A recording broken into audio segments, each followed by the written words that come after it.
Good morning, everybody. It's Brenda Ster. Happy Friday. We made it to the end of another week. It is Friday, February 27th. Shout out to everybody who's crushing their month end. We're at month end right now. So we've been going live, or I've been going live, talking about wild abundance and in talking with all of my besties who are on the cover right here. And today is no exception. We've been sharing their stories, listening to how they've stepped into an I Get to life, the mindset shift, the catalyst, the trauma, the instigator that happened and forced them to confront where perhaps their mindset shift needed to happen. So this book is the bookend for me of what 2 years of trauma was in my life, between my mother dying, breast cancer twice, becoming the caregiver for my father, changing my business entirely, and then recovering from all of that. So this is the bookend for my life. And I invited 17 of my friends to come and share their stories in the middle. So today we are talking with, let me find her on the cover. Where is she? There she is, right there. We're talking with this lady right here. Does anybody recognize who that is? She's one of my besties. This is Monica Preston right here. And she is one of the medical trauma stories in the book. And we were just chatting beforehand, and I told her a very specific piece of the story I wanted her to tell today, because her story is, I think, very, very relatable. Now, is everyone going to end up having a major medical trauma like Monica did? Maybe not, but there's a very specific piece of her story that is very, very relatable. So let's meet Monica. Let's hear her story today. Hello, my friend. Hello. Good morning. How are you? I'm Welcome good. to Wild Abundance. Welcome. So glad you're here. Me too. All right. So good morning, everybody who's tuning in. Hello, hello. Thanks for joining us. If you're watching live or on the replay, Monica, tell us about you. By the way, your necklace is fantastic. Isn't that nice? Is It it is Park Park Lane, and it is my favorite. And you can mold it to however you want it to sit.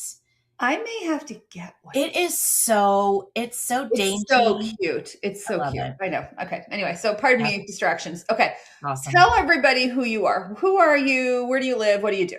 So I am Monica Preston. I live in Henderson, which is just outside of Las Vegas, if you don't know where that's at. And what I do is I help independent coffee shops get noticed, get visited, and get talked about through my online independent coffee shop directory called Discover Local Coffee. I know, and you are killing it. I love it. All right. So your wild abundance story, okay, your wild abundance story is one of, I loosely use the word medical trauma, right? Tell us a little bit about your story. Tell us a little bit about the backstory of and then what happened. And I have a lot of questions for you today. So let me just start at the very beginning. So at 25, I was diagnosed with hypertension. My father passed away when I was 17, so I have no idea if it was hereditary. My mom doesn't have it.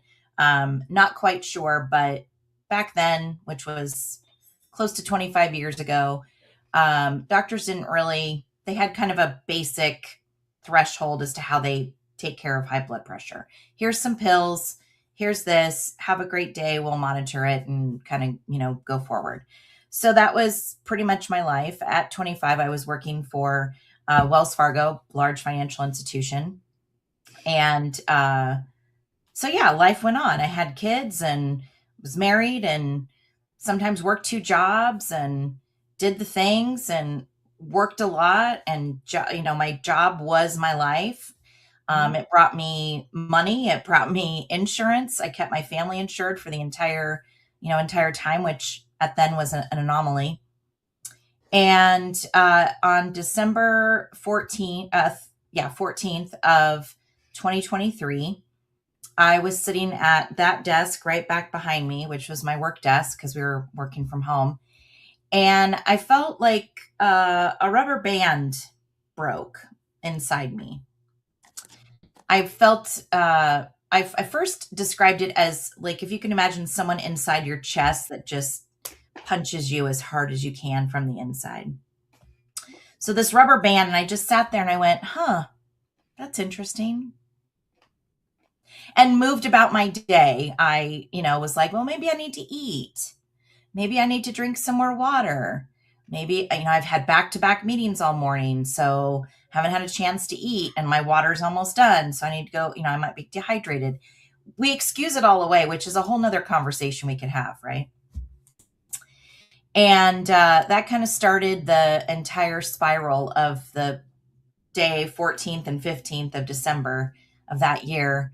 I say the 2 days because I went into surgery at 9 o'clock that night.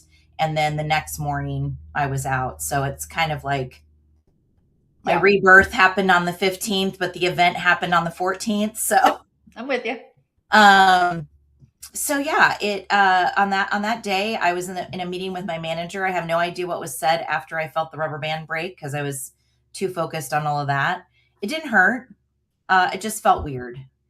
And so ended up that through a very long story, that my aorta had dissected, which is basically your aorta is about an inch in diameter, so it's very small.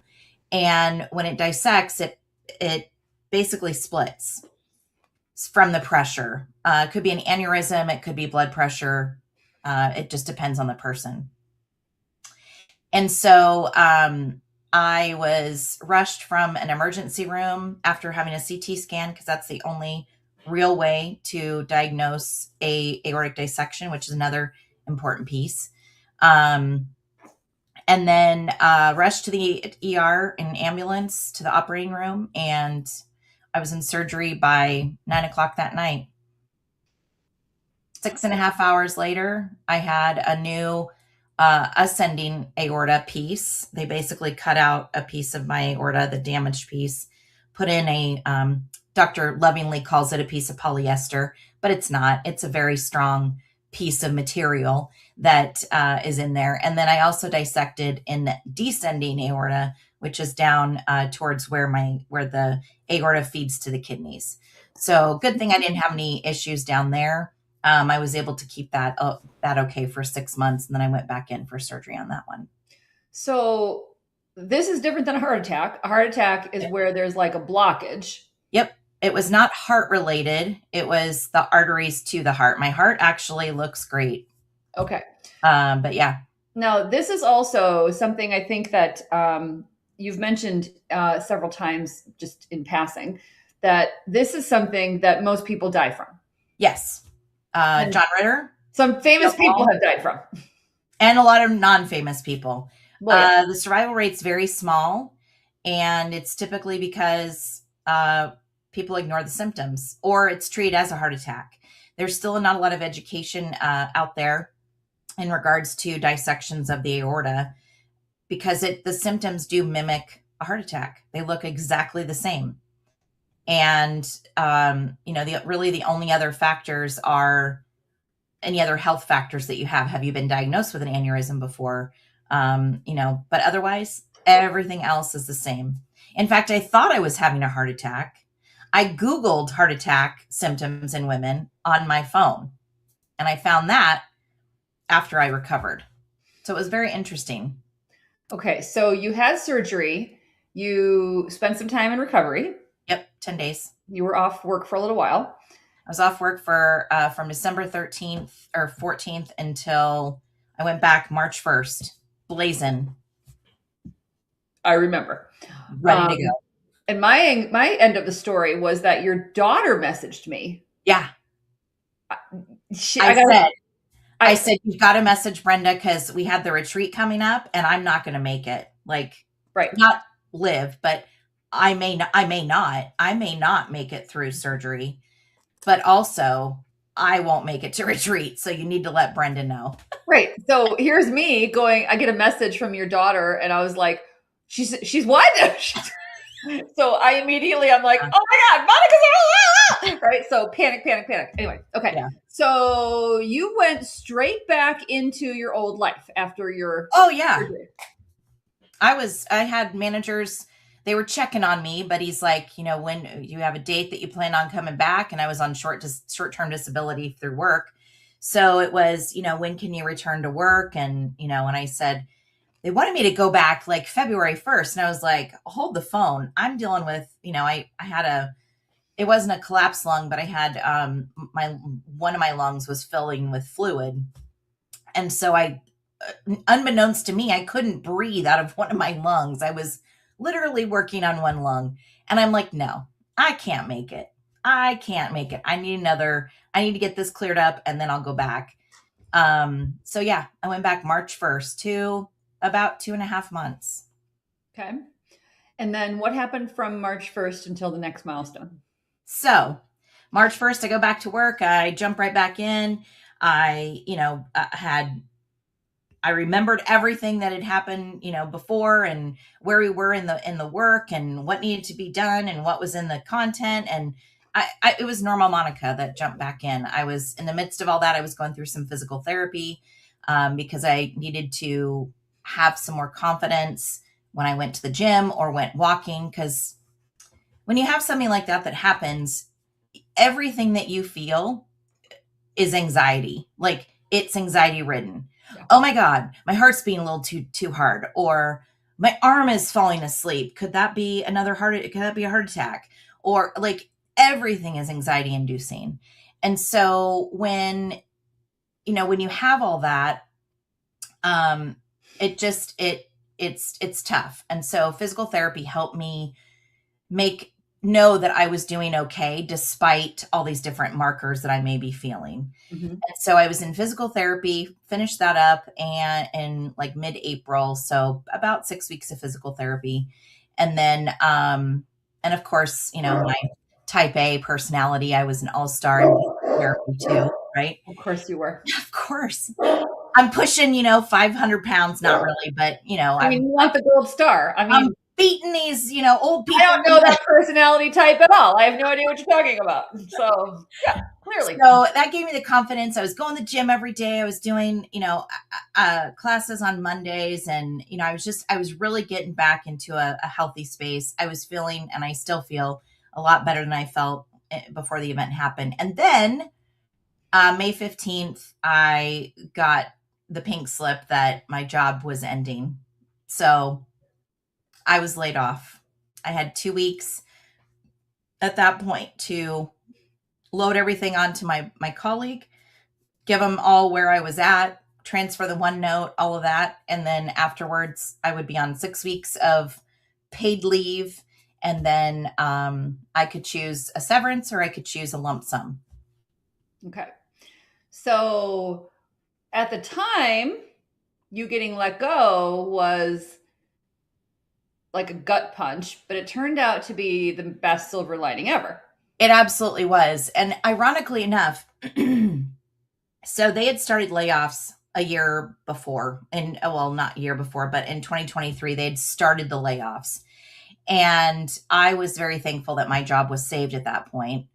And I cried at that point. I was like, oh my gosh, I can't lose my job. Thank you so much. And when this one came and I was actually the one being laid off, I was like, it's all good. It's good. It felt, I was mad. I still have a little bit of anger, which I have to work through, but betrayal, disappointment, all of that. But on the same wavelength, it's like, I could breathe again. It was a breath of fresh air. I was not sad that I lost my job. I was mad, but I wasn't sad. Right. And I knew that that's where I needed to be at that point. That was the universe finally saying to me, hello, you need to be done with this job. You need to be done with this. Monica, you're not listening. 3 months ago, we threw you into surgery. Exactly. And you went right back into your days. Yeah. Hello. Knock, knock. So, and it took me a while to get it. I went through all the stages of grief. Not only did I have the grief of this trauma, and the life that I had before that, which really wasn't, because I was dealing with all this other stuff. But I also had the grief of losing a job and having to work through all of that in today's market, of course. Right. And so, I'm fortunate that my husband has, owns his own company and does very well. And so it hasn't been a, total financial gut punch, but the insurance alone, and we've had this Oh, conversation, I know. Brenda, the insurance alone is what, kind of, It's insane being self-insured. but at what cost, right? Yeah, agreed. At what cost do you let yourself go for that? What do you give to be able to get that back? So let's talk about the I have to versus I get to shift for you. Yeah. Where did that happen? Where did you start to see maybe this was the wake up call I needed to change my life, to reprioritize myself, to center myself, to step into gratitude, to shift from obligation to optimism? Where did that happen for you? Where did you see that? Where did that mindset step in? So I struggled. I mean, I still struggle with the mindset, because, and now I think it's clearer today. But the shifts, I would have to say the shifts started happening about September 2024. So right about 3 or 4 months after I was laid off. And I walked into my doctor's office, which this is another important piece. Don't be afraid to say something to your doctor that things don't feel right. So I had this conversation with my doctor. I was in tears. Like, I could not stop crying, besides all the medical stuff, because, anesthesia does weird stuff to you. Plus all the other stuff. It's like you have so much emotion, you cry all the time. So I literally was crying all the time. And I went into the doctor's office one day, and it was a checkup for my primary care doc. And she's like, "How are you doing?" I'm like, "Terrible. I just can't do this anymore." She's like, "What do you mean?" And I said, "I don't know what I'm going to do next. I lost my job." I just, like, all of it, just all over her. And she's like, "Do we need some medicine maybe?" And I was like, "Well, I'm still showering every day, and I'm still getting up and dressing myself every day." And she goes, "Let's not get it worse than that. I'm going to give you a little bit of medicine." I was like, "I'll take it." So in September, I got into Prozac. Best thing ever. I'm still on it. I love it. It's a miracle. I'm telling you, better health through pharmaceuticals, baby. I am telling you. Whoever's listening, don't be ashamed to ask for help medically, because it's been amazing. And I think that helped me with the clarity and get myself out of the pit I was in, not knowing I was in the pit. Right. Right. So September comes on Prozac, and I start having conversations with you, of course. And I'm like, what am I going to do now? Like, I need to replace this income. There was that stress. Mm-hmm. And so, having conversations about what could be, and what my life could look like. But really, really, I'll have to tell you that it was recently when we had a conversation about our work life, like, how are we balancing our own life now, mm-hmm. that we have our own businesses, and that we're running these things, and that we're doing things. And for me, it was, I don't have anybody to answer to. Like, I wrote this chapter knowing that I get to do this. I get to wake up for myself. I don't have an alarm set every day. There's no meeting on the other end that someone's waiting for. Except today at 8 a.m. Except today. I get to wake up for Brenda today. And here's me, who stayed up till 2 a.m. watching Bridgerton, going, I have to get up and talk to Monica in like 5 hours. Awesome. What is wrong with me? That's awesome. So, it wasn't really, I would have to say the first part came in September when I started getting clear. And then really the last part has come in me really understanding and learning that I only answer to me. If I want to work at 6 o'clock at night, I can. If I don't, if I want to go crochet for an hour or two, I can. Yep.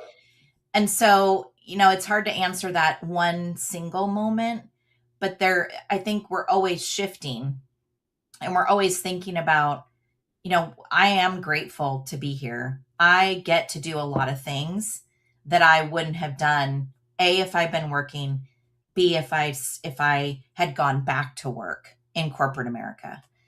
Right. And so yeah, I get to do a lot of stuff. I get to crochet, I get to read a book, I get to shop for jewelry. I get to That's a really fantastic piece of jewelry specifically for you. That's right. I fantastic. love it. I just went right to it. So So yeah. something you said that you're still a little bit angry at Yeah. Wells Fargo Yeah. for 25 years of a career that was because you simply didn't live in the right place to work in the office, and right. The mindset of abundance shift is if that hadn't happened, you wouldn't have this now. Absolutely. Right. Absolutely. It's hard to that's where you step into the gratitude of, I wish it hadn't happened. I don't wish I had, I'm not glad I got cancer, right? But oh my God, look at the outcome because I did. Yeah. So that's the shift you're going to continue to work on, to say, you know what, the gratitude and the opportunity and the purpose I have now, I never would have this if I hadn't gone through that. Every day is is a little bit less that I'm feeling and a little bit more that I forget that piece of it, right? Yeah. So a little bit every day is a little bit more abundance, a little bit more gratefulness that I don't have to do that. I get to do this. I get to do this instead. What do you hope? What do you think no, not everybody is going to obviously have a medical trauma like you did, devastating multi-hour surgery medical trauma like you did. But what do you think is really relatable that people would take away from your chapter and be like, that's a story that resonates? What do you think is what do you want women to hear from your story that they can relate to? So I think that the crux of my story is we can give all of ourselves to something, and more or less it's a job. Maybe it's a relationship. It could be a relationship, and not be getting anything in reverse, or what we're getting is not what we need. And it's okay to walk away from that. And it's okay to let that go. While this wasn't my choice, at some point I'm going to have to let it go. I'm going to keep pushing you there. And so, every day is a little bit more. I let go a little bit more. And so I think that's the biggest piece of it is you've got to take care of yourself. You've got to make sure that your needs are being met. And if it's a job, there's somebody else that's lining up to do your job. Mm-hmm. Yeah. Performance reviews don't matter. Nope. They don't matter. Nope. So don't put 155% into your work because you're not getting 155% back from whoever you're working for. Well, what's the old adage? On your deathbed, nobody wishes they worked more. Yeah. Right? Nobody. And there's no personal fulfillment that you get. It's all very selfish. I want people to see that I know a lot, and that I am a source of knowledge, and that I want to be the go-to person. Stop. That's a very gold star thing of you to say. But that's also it's a little bit of how you're hardwired. It is. Right? It really is. So you're the only person in the book. Everyone did journal prompts in the book. Okay. You're the only person who did an additional exercise called the loyalty versus alignment exercise. Draw 2 columns. In the first column, loyalty, list the things you keep doing out of obligation, habit, or fear of disappointing somebody. In the second column, alignment, list the things that make you that feel like they're truly for you, where you feel alive, seen, and grounded. Now circle one thing from the alignment column. What would it look like to give that item more space, time, or capacity in your life? So that's really what you're saying, right? Yeah. That's literally what you're saying. Absolutely. Right. So you are, I think, a work in progress. Absolutely. Every day. You're still waking up saying, I have to consciously think about the I get to. Yeah. There might still be a little bit of obligation, pressure, and guilt that lives under the surface a little bit, but you're actively moving in this direction. And I don't think there's an end destination.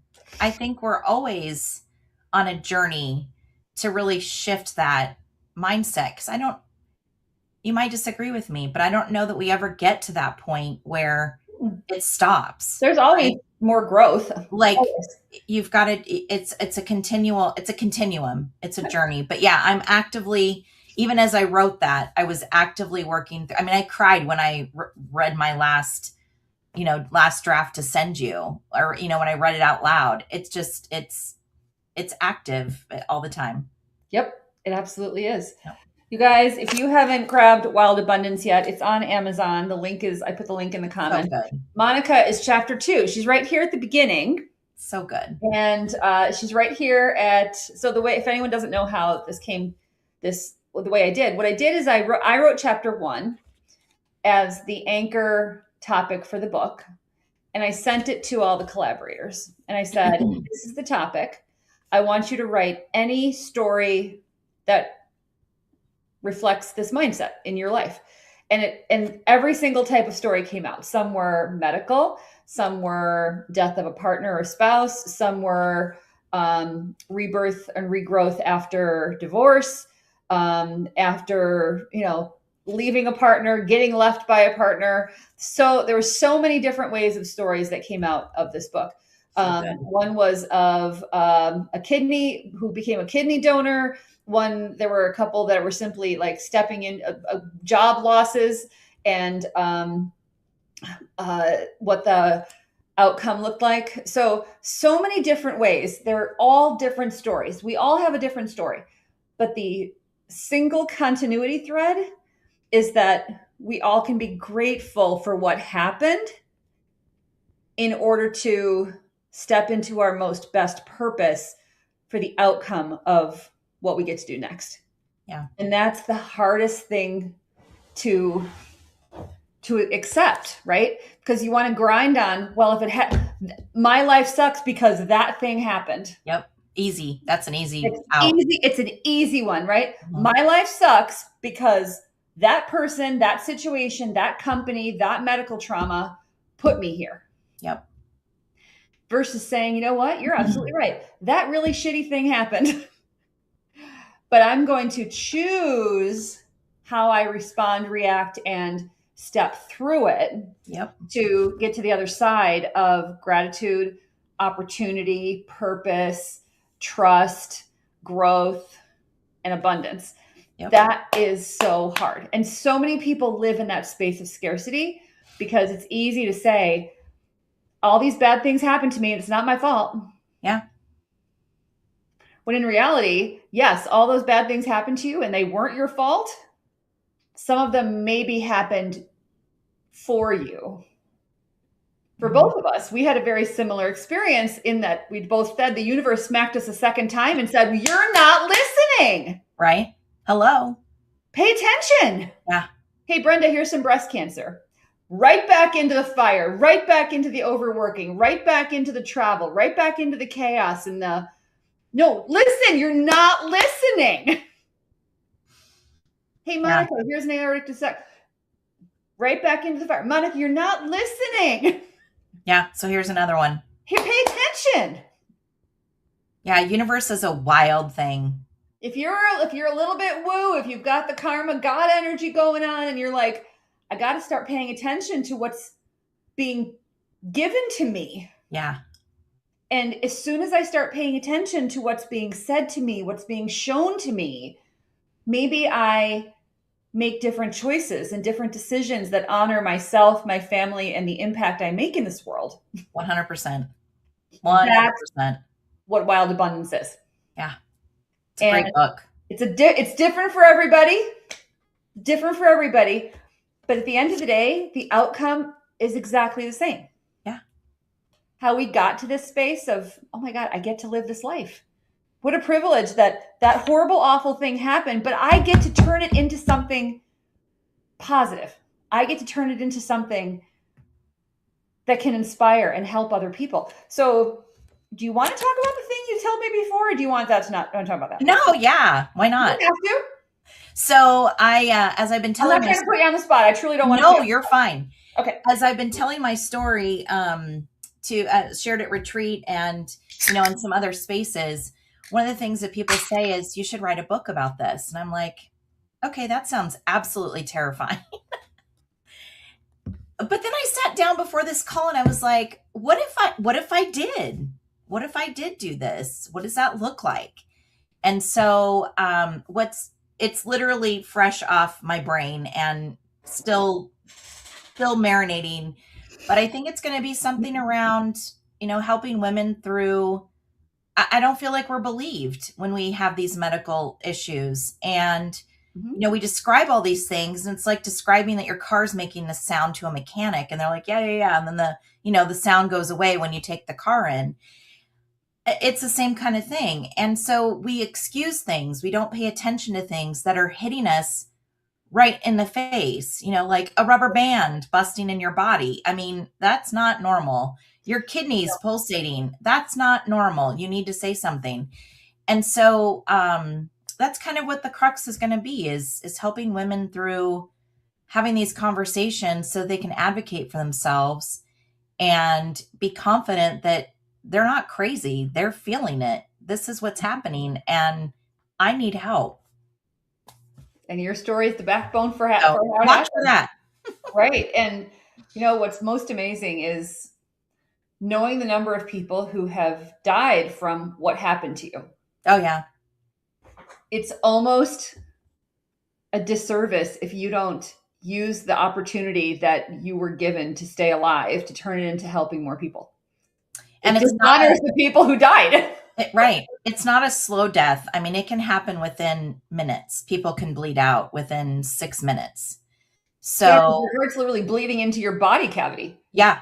Luckily, mine did not rupture. Mine just created what they call a false lumen. So there was actually 2 different flows of blood, but it still cuts some of the blood circulation in both places. The D wasn't as bad, but the A is what's more, because that's what's actually putting blood back into your heart and out into your body. Okay.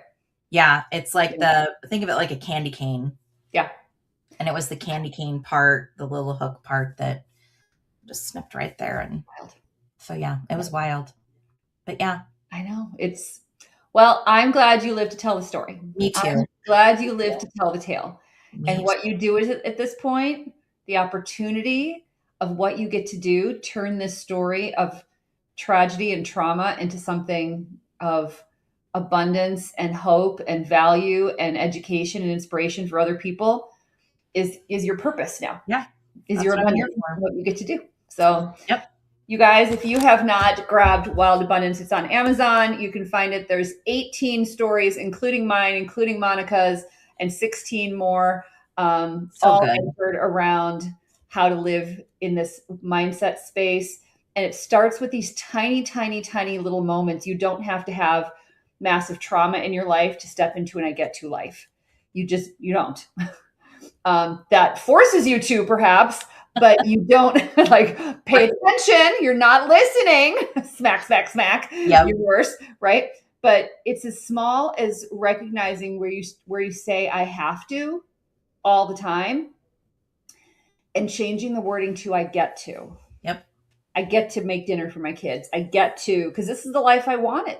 This is the life I aspired to. We forget it when we're living it. How much gratitude there is in the daily minutia that this is the life I wanted when I was in my 20s. Oh my God, I envied people who were happily married and had happy families and healthy kids and a thriving career. And I aspired to this. And if I don't live in the moment of going, oh my God, look what I get, look what I got, look what I have. I'm so appreciative for it. Yeah. That's what I want everyone to get to. That's the mindset shift. So friends, go grab Wild Abundance. It's on Amazon. It's the links in the comments. You can search for it by name. And I hope it inspires you to live a better life. Monica, where can everybody find you if they want to connect with you and learn more? So you can find me on all the socials at either Discover Local Coffee or Coffee with Monica. So I'm on TikTok, Facebook, She's Instagram, everywhere. She does all all the the things. things. Yeah, all the things. All the things. Well, thank you so much for sharing your story today. Thank you. And Thank you. I hope you continue to continue growing, continue working on Absolutely. yourself, continue getting out of that Wells Fargo anger. Yep. Let it go, let it I go. sing that daily. I know. I know. I got Disney kids. It's all the time. All Right. right, friends. Happy Friday. Thanks so much for tuning in and watching with us. And Monica, thank you as always. I love you. I'll Thank see you you. soon. Love you too. Bye, guys. Bye.